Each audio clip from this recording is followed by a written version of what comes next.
Réia.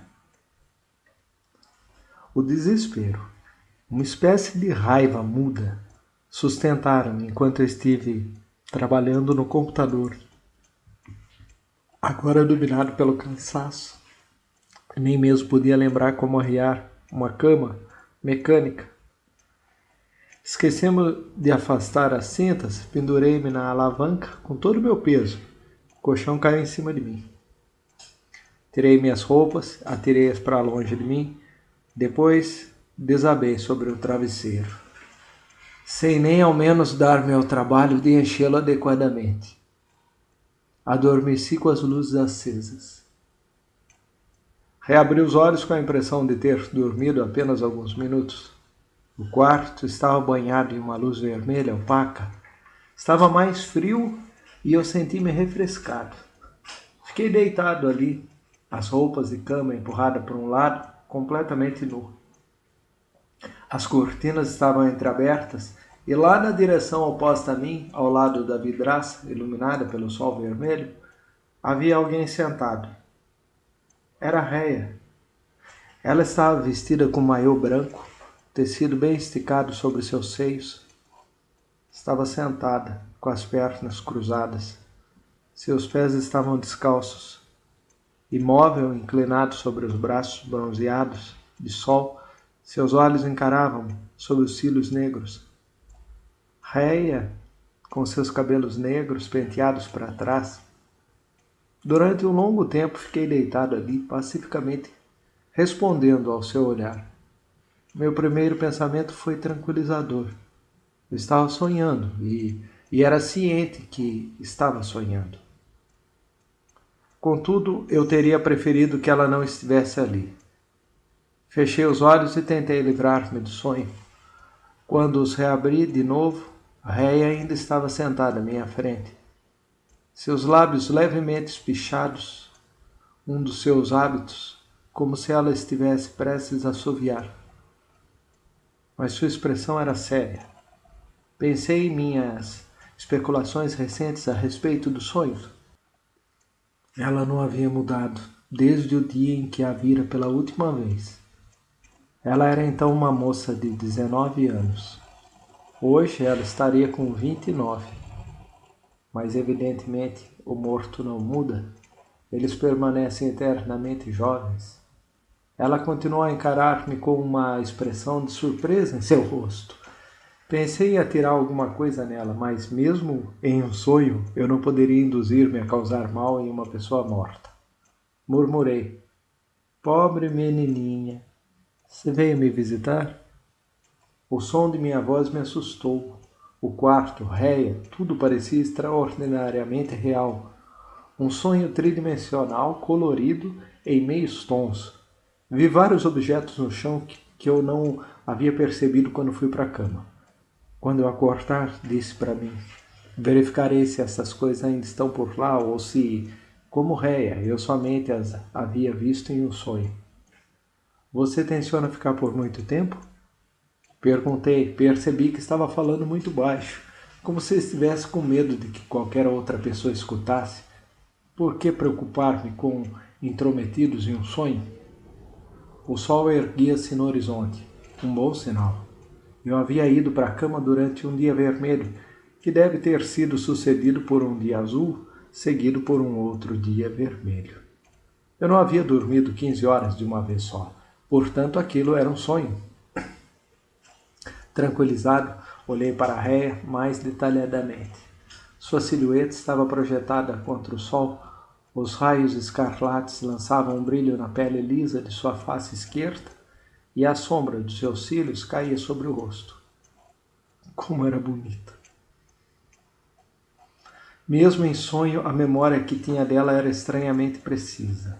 Observei o movimento do sol, esperando ver a covinha aparecer naquele lugar singular, um pouco abaixo do canto dos lábios. Apesar de tudo, eu teria preferido despertar. Era hora de fazer algo. Fechei bem as pálpebras. Ouvi um barulho metálico e tornei a abrir os olhos. Réia estava sentada ao meu lado na cama, ainda olhando para mim com uma expressão grave. Sorri para ela. Ela sorriu para mim, inclinou-se para frente. Nos beijamos. Primeiro um beijo tímido, ingênuo, depois alguns mais prolongados. Agarrei-a durante um longo tempo. Seria possível sentir-se tanto em um sonho? Admirei-me. Eu não estava traindo sua memória, porque era com ela que eu estava sonhando. Somente com ela. Aquilo nunca havia acontecido comigo antes. Então eu estaria começando a ter dúvidas. Continuei a dizer-me que aquilo era um sonho, mas meu coração apertou-se. Estiquei os músculos, pronto para pular fora da cama. Estava quase esperando malograr, pois muitas vezes, em sonhos, nosso corpo lerdo recusa-se a responder. Esperava que o esforço fosse arrancar-me do sono. Mas não despertei. Sentei-me na borda da cama, com as pernas balançando. Não havia nada para fazer. Eu teria que suportar esse sonho até o seu amargo fim.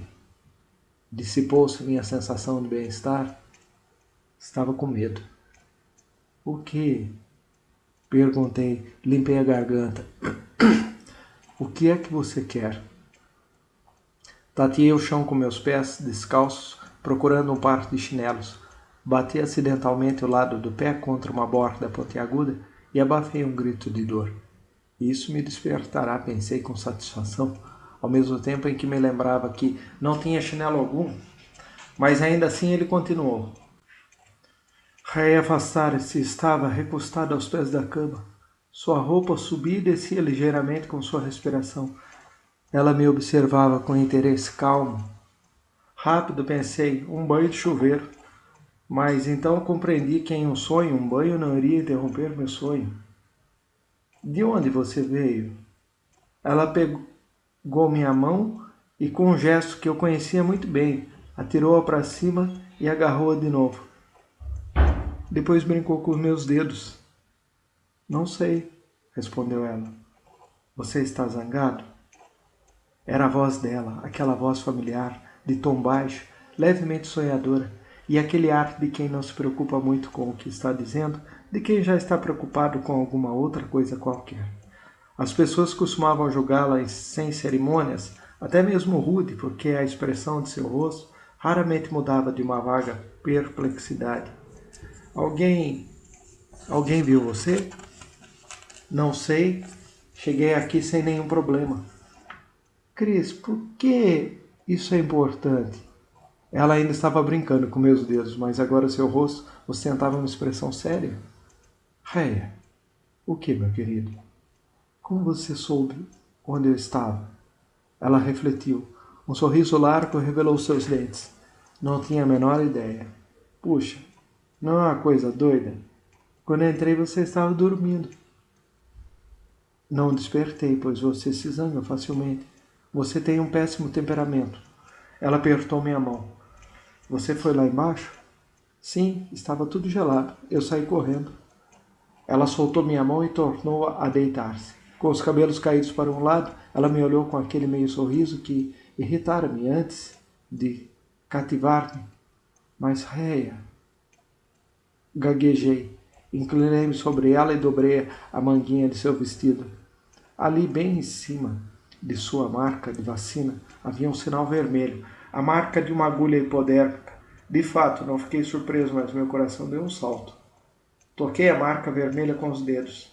Durante muitos anos eu sonhara com aquilo, repetidas vezes, sempre despertando com um estremecimento por encontrar-me na mesma posição, curvado, de medo entre lençóis enrugados. Mal a encontrara já sentindo o frio. Era como se em meu sono eu tentasse reviver aquilo que ela passara, como se eu esperasse voltar o relógio para trás, pedindo-lhe clemência ou desfrutando de sua companhia durante aqueles minutos finais em que ela sentia os efeitos da injeção, possuída pelo terror. Ela que temia o menor arranhão, que odiava a dor ou qualquer sinal de sangue, fizera deliberadamente aquela coisa horrível, nada mais deixando a não ser umas poucas palavras rabiscadas, dirigidas a mim. Eu guardara o bilhete dela em minha carteira, mas agora ele estava sujo e amassado. Eu nunca tive coragem para jogá-lo fora. Várias vezes eu imaginei traçando aquelas palavras, fazendo os preparativos finais. Convenci-me a mim mesmo de que ela só estivera fingindo, de que ela esperara assustar-me e que tomara uma dose excessiva por engano. Todos me disseram que devia ter acontecido dessa maneira, ou então que devia ter sido uma decisão espontânea, o resultado de uma depressão súbita. Mas as pessoas nada sabiam sobre o que eu lhe dissera 5 dias antes. Não sabiam que, para cingir a faca mais cruelmente, eu levara embora meus pertences e que ela, enquanto eu fechava minhas malas, dissera com toda a calma: "Suponho que você saiba o que isso significa, não?" E eu fingira não entender, embora soubesse muito bem o que ela estava dizendo. Eu a julgava covarde, lhe dissera algumas coisas. E agora ela estava deitada na cama, olhando com toda atenção, como se não soubesse que havia sido eu quem a matara. Então, ela perguntou. Seus olhos refletiam o sol vermelho. O quarto todo estava vermelho. Réa olhou o próprio braço com interesse. Por que eu o estivera examinando durante um bom tempo e, quando recuei, ela deitou a face fria e lisa na palma da minha mão? Réa, balbuciei. Não é possível. Quieto. Eu pude sentir o movimento de seus olhos abaixo das pálpebras cerradas. Onde estamos, Réa? Em casa. Onde é isto? Um olho abriu-se e fechou-se. Logo depois, os longos cílios fizeram cócegas em minha mão. Cris, o quê? Estou feliz. Levantando a cabeça, pude ver parte da cama no espelho da pia de lavar o rosto. Uma cascata de cabelos macios, os cabelos de Réia. E os meus joelhos desnudos, com o pé puxei para perto de mim um dos objetos disformes que eu encontrara na caixa. Depois levantei-o com a mão livre. Era uma barra, uma das pontas fundira-se, tomando uma forma pontiaguda. Encostei a ponta em minha pele e empurrei-a bem ao lado de uma pequena cicatriz rosa. A dor espalhou-se por todo o meu corpo. Observei o sangue escorrer do lado de dentro da minha coxa e pingar silenciosamente no chão. Que proveito tinha aquilo? Pensamentos terríveis assaltaram-me. Pensamentos que estavam tomando uma forma definida. Já não mais me dizia, isto é um sonho. Parara de acreditar nisso. Agora eu pensava, tenho que estar preparado para defender. Examinei os ombros dela, seus quadris sobre o vestido branco e colante, seus pés que balançavam descalços. Inclinando-me para a frente, segurei um dos seus tornozelos, corri os dedos pela sola do seu pé. A pele era macia, como a de uma criança recém-nascida. Então fiquei sabendo que aquela não era Réia, e tive quase certeza de que ela mesma não sabia. O pé descalço esquivou-se e os lábios de Réia abriram-se em uma gargalhada silenciosa. Para com isso, murmurou ela. Cuidadosamente retirei minha mão debaixo de sua face e levantei-me. Em seguida, vesti-me. Ela sentou-se e ficou observando. Onde estão suas coisas? Perguntei-lhe. No mesmo instante, arrependi-me da pergunta. Minhas coisas? Você não tem nada mais a não ser esse vestido? A partir daquele momento, eu seguiria o jogo com meus olhos bem abertos. Tentei parecer indiferente, como se nos tivéssemos separado somente ontem, como se jamais nos tivéssemos separado. Ela levantou-se com um gesto familiar, ela passou a mão pela saia para dissipar as dobras. Minhas palavras deixaram-na preocupada, mas ela não disse nada. Pela primeira vez examinou o quarto com um olhar inquisidor, especialmente. Então, desconcertada, ela respondeu. Não sei. Ela abriu a porta do armário. Aqui dentro, talvez? Não, não há nada aí, a não ser trajes de trabalho. Achei uma tomada perto da bacia e comecei a barbear, cuidando de não tirar os olhos dela. Ela andou de um lado para o outro, remexendo em tudo. Finalmente ela veio até mim e disse: Cris, tenho a sensação de que aconteceu alguma coisa. Ela interrompeu-se, desliguei o barbeador e esperei. Tenho a sensação de que eu esqueci algo. Prosseguiu ela, de que esqueci-me de um monte de coisas. Só consigo lembrar de você. Eu não consigo lembrar. De nada mais. Fiquei ouvindo, forçando-me a olhar indiferente. Eu andei doente? Perguntou ela. Sim, de uma certa maneira. Sim, você esteve bem doente. Ah, aí está. Isso explica meus lapsos de memória. Ela aliviara-se de novo. Eu jamais seria capaz de descrever como me senti depois. Enquanto a observava movendo-se pelo quarto, ora sorrindo, ora séria, falando em certos momentos, calada noutros, sentando-se, depois levantando-se de novo, meu terror foi gradualmente superado pela convicção de que aquela era a réia verdadeira.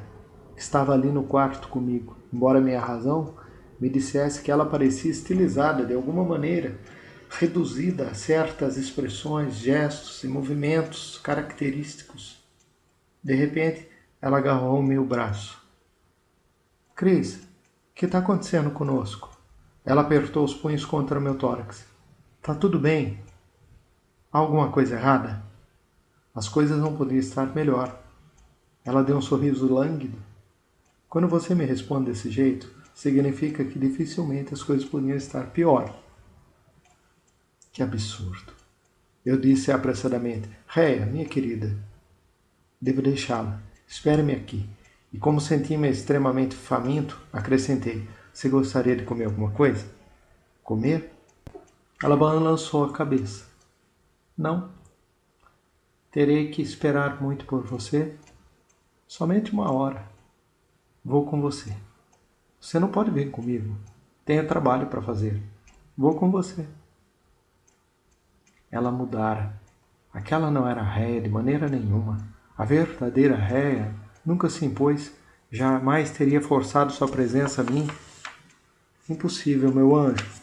Ela olhou-me de alto a baixo. Então, de repente, ela pegou minha mão e minha mão hesitou. Subiu-lhe o braço quente e arredondado. Contra a minha vontade, eu a estava acariciando. Meu corpo reconheceu seu corpo. Meu corpo a desejava. Meu corpo sentiu-se atraído pelo dela, além da razão, além do raciocínio, além do medo. Repeti, tentando desesperadamente manter-me calmo. Réia, está fora de cogitação. Você deve ficar aqui. Uma única palavra ecoou pelo quarto. Não. Por quê? Eu não sei. Ela olhou à sua volta e então mais uma vez levantou os olhos para os meus. Eu não posso. Ela sussurrou. Mas por quê? Eu não sei. Não posso. É como se... Ela procurou a resposta que, quando a expressou, pareceu ter-lhe chegado como uma revelação. É como se eu não devesse perder você de vista. O tom resoluto de sua voz quase não sugeria uma declaração de afeto. Continha algo bem diferente. Compreendendo isso, a maneira como eu abraçava a réia sofreu uma mudança abrupta, embora não perceptível de imediato. Eu a segurava nos braços e a olhava nos olhos. Imperceptivelmente, quase que por instinto, comecei a colocar-lhe as mãos juntas em suas costas. Ao mesmo tempo em que passava os olhos pelo quarto, eu precisava de algo com que amarrar-lhe as mãos. De repente ela sacudiu os cotovelos e seguiu-se um poderoso recuo. Resisti apenas segundos. Atirado para trás e quase suspenso no ar, mesmo que eu fosse um atleta, e eu não poderia ter me livrado. Ré endireitou-se e deixou os braços caírem. Seu rosto, iluminado por um sorriso impreciso, não havia desempenhado nenhum papel no esforço. Ela fitou-me com o mesmo interesse tranquilo com que me encarara quando despertei, como se fosse completamente indiferente ao meu desespero, estratagema, como se ignorasse por completo que algo acontecera e não tivesse percebido meu pânico repentino. Ela estava diante de mim, esperando, grave, passiva, levemente surpresa. Deixando Réia no meio do quarto, fui até a pia do rosto. Eu era um prisioneiro, agarrado em uma armadilha absurda, da qual estava decidido a escapar, custasse o que custasse. Eu teria sido incapaz de expressar com palavras o significado do que acontecera ou do que estava se passando em minha mente, mas percebi naquele momento que a minha situação era idêntica à dos outros habitantes da estação, que tudo pelo que passara descobrira ou conjecturara, era parte de um único todo, terrível e incompreensível. Entretanto, eu quebrava a cabeça, bolando algum ardil, arquitetando alguma maneira de escapar. Sem virar-me, podia sentir os olhos de Réia me seguindo. Havia uma caixa de medicamentos em cima da pia. Repassei rapidamente seu conteúdo e acabei achando um frasco de pílulas para dormir. Despejei 4 comprimidos, a dose máxima, em um copo e o enchi de água quente. Fiz pouquíssimo esforço para esconder de Réia minha ação. Por quê? Quando os comprimidos dissolveram-se, retornei até Réia, que ainda estava no mesmo lugar. Você está zangado comigo? Ela perguntou em voz baixa. Não, beba isso. Inconscientemente eu sabia o tempo todo que ela me obedeceria. Ela pegou o copo sem nada dizer e bebeu de um só gole. Aquela mistura escaldante. Coloquei o copo vazio em um assento e fui sentar-me em uma cadeira no canto do quarto.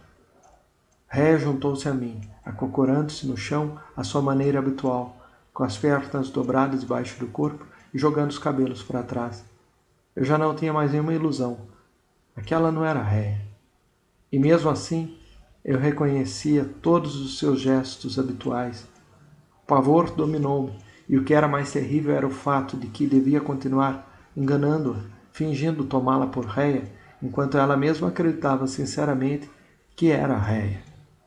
Disto eu tinha certeza, se é que já se podia estar certo de qualquer coisa. Ela estava inclinada contra meus joelhos, os cabelos roçando levemente minha mão. Ficamos assim durante algum tempo. De vez em quando eu olhava para o meu relógio. Passou-se meia hora. As pílulas para dormir deviam ter começado a fazer efeito. Réia murmurou qualquer coisa. Que foi que você disse? Não houve resposta. Embora eu atribuísse seu silêncio à investida do sono, secretamente duvidava da efetividade dos comprimidos. Mais uma vez não me perguntei sobre o motivo. Talvez porque meu subterfúgio parecesse simples demais. Lentamente sua cabeça deslizou em meus joelhos, com seus cabelos negros caindo sobre o rosto. Sua respiração tornou-se mais funda e mais regular. Adormecera. Inclinei-me a fim de levantá-la e levá-la para a cama. Quando fiz, seus olhos abriram-se. Ela pousou os braços em volta do meu pescoço, explodiu numa ruidosa gargalhada. Eu estava aturdido. Réia mal conseguia conter sua hilaridade, com uma expressão que era ao mesmo tempo ingênua e maliciosa. Ela observava-me com os olhos semicerrados. Sentei-me de novo, tenso, estupefato, perplexo. Ela aconchegou-se em minhas pernas com uma última explosão de risada. Perguntei com uma voz inexpressiva. Por que você está rindo? Mais uma vez veio ao seu rosto um ar de ansiedade e surpresa. Estava claro que ela queria dar-me uma explicação honesta. Réia suspirou, esfregou o nariz como uma criança. Não sei, disse finalmente com sinceridade e perplexa. Tenho me comportado como um idiota, não é mesmo? Mas você também está com um ar imbecil, todo formal e pomposo como Pelvis. Quase não pude acreditar em meus ouvidos. Como quem? Como Pelvis. Você sabe de quem estou falando. Aquele homem gordo. Não era possível que Réia tivesse conhecido Pelvis, ou mesmo que tenha ouvido falar dele, pela simples razão de ele ter retornado de uma expedição 3 anos depois da morte dela. Eu não conhecera antes e, portanto, nada sabia sobre seus hábitos inveterários. Quando presidia reuniões do Instituto, permitindo que as sessões se arrastassem indefinidamente. Além disso, seu nome era Pelle Viles, e até o seu regresso eu não sabia que ele havia sido apelidado de Pelvis. Réia repousou os cotovelos de meus joelhos e olhou-me nos olhos. Tirei a mão e acariciei seus braços, ombros, a base do seu pescoço desnudo, que pulsou sob meus dedos. Ainda que parecesse que eu a estava acariciando, e de fato, julgando por sua expressão, era assim que ela interpretava o toque de minhas mãos. Na realidade, eu estava verificando mais uma vez que seu corpo estava quente ao meu toque. Um corpo humano comum, com músculos, ossos, articulações. Olhando-a calmamente nos olhos, tive um desejo repugnante de estreitar meu amplexo. De repente, lembrei-me das mãos de Snow manchadas de sangue e perdi a vontade. Puxa, como você está me encarando, disse Rhea placidamente. Meu coração batia tão furioso que eu não era capaz de falar. Fechei os olhos. Nesse exato momento brotou em minha mente um plano de ação, elaborado em todos os seus detalhes. Não havia nenhum tempo a perder. Levantei-me. Rhea, eu devo sair. Se você insiste mesmo em vir comigo, levarei você. Ótimo! Ela pôs-se de pé em um salto. Abriu o armário e escolhi um traje para cada um de nós. Depois perguntei, por que você está descalça? Ela respondeu hesitante. Não sei. Devo ter deixado meu sapato em algum lugar. Não continuei o assunto. Você terá que tirar sua roupa para colocar esta. Macacões de voo? Para quê? Quando ela tentou tirar o vestido, evidenciou-se um fato extraordinário. Não havia nenhum zíper, nem fecho de nenhum tipo. Os botões vermelhos na parte de baixo, na frente, eram meramente decorativos. Rhea sorriu embaraçada. Como se fosse a maneira mais normal de fazê-lo. Apanhei um tipo de bisturi do chão e rasguei o vestido na parte de trás, do pescoço até a cintura, de modo que ela pudesse arrancá-lo pela cabeça. Depois que ela vestiu o macacão de voo, que era de um tamanho ligeiramente maior que o seu, e nós estávamos prestes a sair, ela perguntou, nós vamos voar? Fiz apenas um gesto positivo com a cabeça. Eu receava encontrar Snow por acaso, mas o saguão estava vazio e a porta, que dava para a cabine de rádio, estava fechada. Ainda pairava um silêncio mortal sobre a coberta, hangar. Rhea seguia atentamente meus movimentos. Abri um boxe e examinei o veículo lançadeira que estava lá dentro. Testei um após o outro, o micro-reator, os controles e os difusores. Em seguida, tendo retirado do seu lugar a cápsula vazia, direcionei a roldana elétrica no sentido da rampa de decolagem.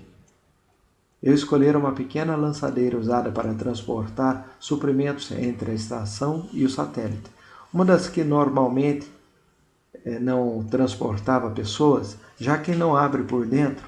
A escolha fora cuidadosamente calculada de acordo com meu plano. Claro que eu não tinha nenhuma intenção de lançá-la, mas simulei os preparativos para uma verdadeira partida. Rhea, que frequentemente me acompanhara em meus voos espaciais, estava familiarizada com a rotina preliminar. Dentro do cockpit, chequei para verificar se os sistemas de climatização e suprimento de oxigênio estavam funcionando. Liguei o circuito principal e acenderam-se os indicadores do painel de instrumentos. Pulei para fora e disse para Rhea, que estava esperando aos pés da escada. Entre. E você? Sigo você, tenho que fechar o cockpit depois que entrarmos. Ela não demonstrou o menor sinal de que suspeitava de qualquer malandragem. Assim que ela desapareceu no interior, pus a cabeça na abertura e perguntei, você está confortável? Ouvi um sim, abafado, vindo de dentro do apertado cockpit. Retirei minha cabeça e bati a portinhola com toda a minha força. Encaixei os 2 pinos e apertei os 5 parafusos de segurança com a chave de fenda especial que trouxera comigo. O fino charuto metálico ficou lá, apontado para cima, como se de fato estivesse prestes a ser lançado ao espaço. Seu prisioneiro não corria o menor perigo. Os tanques de oxigênio estavam cheios e havia suprimentos de comida no cockpit. De qualquer maneira, eu não tencionava mantê-la presa indefinidamente. Necessitava desesperadamente de 2 horas de liberdade a fim de concentrar nas decisões que tinha de ser tomadas e para arquitetar um plano de ação comum com Snow.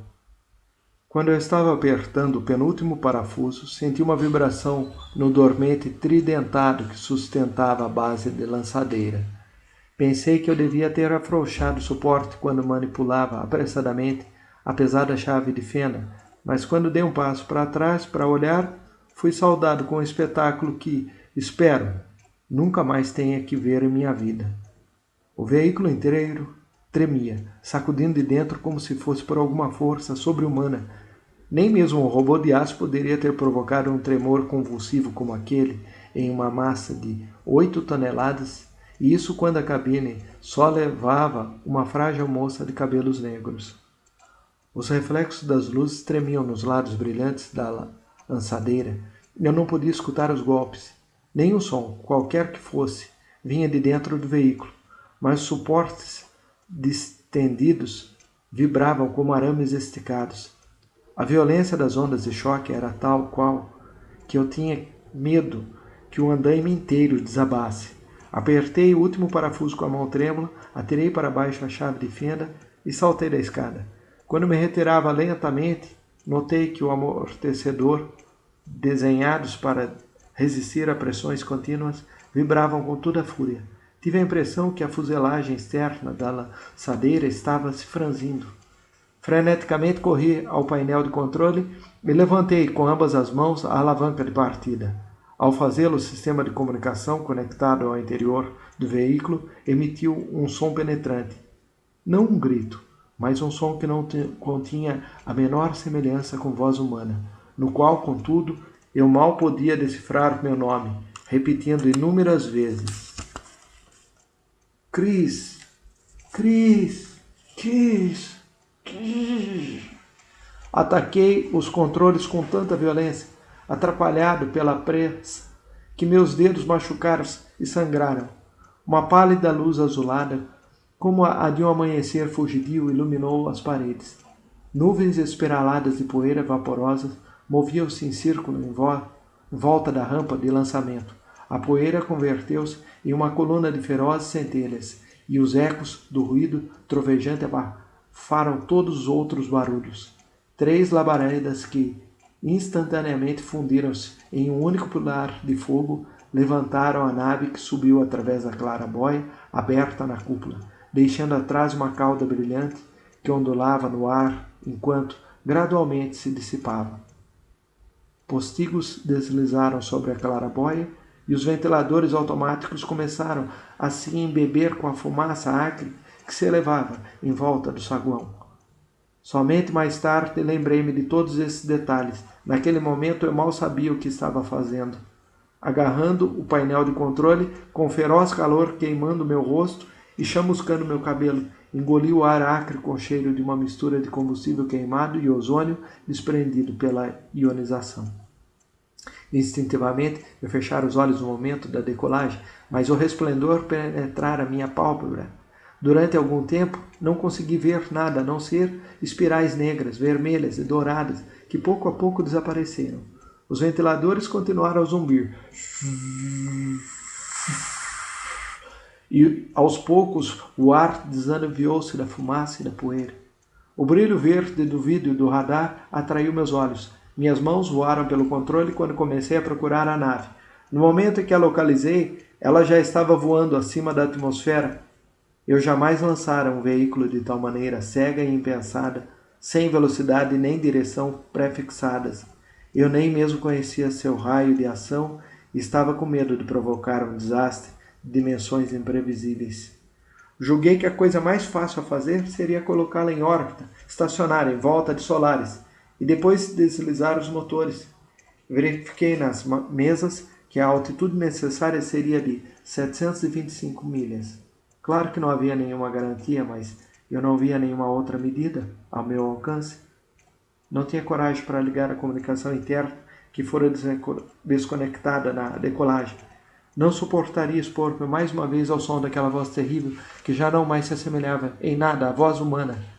Senti que estava justificado em pensar que havia derrotado o simulacro e que por trás da ilusão, contrária a toda e qualquer expectativa, eu reencontrara a verdadeira Réia. A Réia de minha lembrança, que a hipótese da loucura teria destruído. Saí da coberta hangar a 1 hora.